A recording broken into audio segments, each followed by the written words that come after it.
Welcome to this explainer. Today, we're unpacking a really crucial part of the SASB standards for the metals and mining industry, accounting for every ton. We're talking about tracking everything, from everyday scrap metal right up to the catastrophic risks of hazardous spills. You know, in an industry where you literally have to move mountains just to get to your product, the material left behind isn't just an afterthought. It's actually a massive operational, financial, and environmental challenge. So here's our roadmap. We're going to move systematically from the sheer scale of mining waste to accounting for every single ton, defining the big three waste buckets, managing hazardous recycling, and finally tracking significant incidents. Let's get right into it. Section 1, the scale of mining waste. Whenever you extract valuable minerals from the earth, the vast majority of what you pull out is, well, not the target material. To handle this, the SASB standard demands a complete accounting ledger. We're talking 7 distinct quantitative metrics plus a discussion metric. This forces companies to publicly disclose total weights across the board: non-mineral scrap, tailings, waste rock, hazardous waste, the whole shebang. It's a rigorous framework designed to leave absolutely no stone unturned in a company's waste footprint, literally. And the crucial point to remember here is that this isn't just some boring accounting exercise about moving dirt from point A to point B. Improper storage and disposal of mining waste is a severe, long-term threat. We're talking about the potential contamination of groundwater and surface water that directly threatens local communities, their drinking water, delicate ecosystems, and agricultural livelihoods. The stakes simply could not be higher. Section 2, accounting for every ton. So why exactly does the industry need to weigh and report every single metric ton of waste it produces? Well, it all comes down to the bottom line. Accounting for waste directly links to a company's financial health. When a company accurately reports its waste, it exposes the exact scale of its potential remediation liabilities and litigation risks. On the flip side, companies that actively reduce these waste streams and implement rock-solid handling policies are fundamentally de-risking their business. They're lowering future costs. It's the old saying, what gets measured gets managed. Section 3, defining the big three. To measure these liabilities consistently across the whole industry, companies have to categorize their waste perfectly into 3 massive buckets. First up, waste rock. Think of this as the huge volumes of earth that you absolutely have to move to get to the good stuff, but they just don't contain enough valuable metal to process economically at the time. It's still mineral material, sure, but it's essentially the discarded outer layer.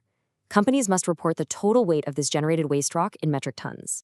Bucket number 2 is non-mineral waste. This metric captures the industrial footprint of the operation itself. It's the everyday byproduct of running a giant industrial site. Scrap metal from broken machinery, used oil, those massive tractor tires, dead batteries. Now, notice the strict boundary here. This category absolutely excludes any overburden, waste rock, tailings, or gaseous wastes.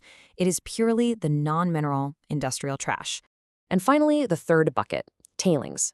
This is the highly complex byproduct of processing the ore. Once you've run the ore through all those chemical and mechanical processes to extract the metals, tailings are what's left over. They often come in the form of slurries and require highly engineered structural storage, like huge tailings dams, just to prevent a catastrophic release. Because they're so risky, they're managed under very specific global standards. Section 4, hazardous waste and recycling. Moving beyond basic rock and scrap, we really need to talk about the dangerous chemicals used in the extraction process, things like cyanide, sulfuric acid, nitric acid. SAS requires an incredible level of transparency here. Companies have to report not just the total weight of the hazardous waste they create, but right alongside it, the total weight they successfully mitigate through recycling. It's a direct comparison. Okay, you generated X tons of hazardous material, but how many of those tons did you actually responsibly reprocess? And there's a really strict boundary SASB draws around the word recycled. You can't just dispose of something and slap a recycled label on it to make your numbers look good. It must be genuinely reprocessed or treated into a final product. Plus, simply burning combustible hazardous waste for energy, direct incineration, does absolutely not count as recycling under these standards. No way. These definitions are anchored by robust international frameworks like the UNEP Basel Convention. Section 5, tracking significant incidents. Okay, so we've tallied the tons, weighed the rocks, tracked the chemicals, but now we have to confront the highest stakes of this entire standard. What happens when containment fails? The climax of this accounting narrative is tracking the actual human and environmental consequences of mishandled waste. Seepage from tailings facilities, major spills of raw hazardous materials during transport. These are the terrifying events that contaminate groundwater, destroy biodiversity, and cause severe injuries. But how do we objectively measure if a spill is significant? Well, SASB removes all the guesswork and PR spin with highly specific criteria. A company must publicly report the number of incidents if a spill hits any of these triggers. Does it exceed legal volume limits? Is it material enough to show up as a liability in the financial statements? Does it trigger a mandatory report to local authorities? If the answer is yes, it's significant and it has to be disclosed.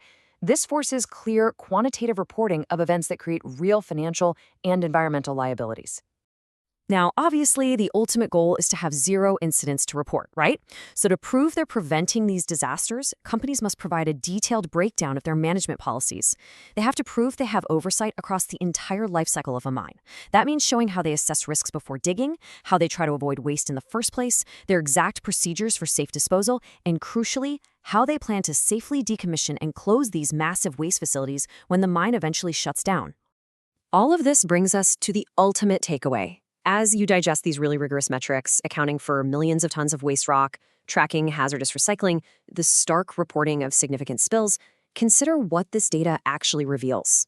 If a mining company lacks transparency in its waste reporting today, what does that really tell us about their ability to manage complex, multi-million-dollar environmental and financial risks tomorrow?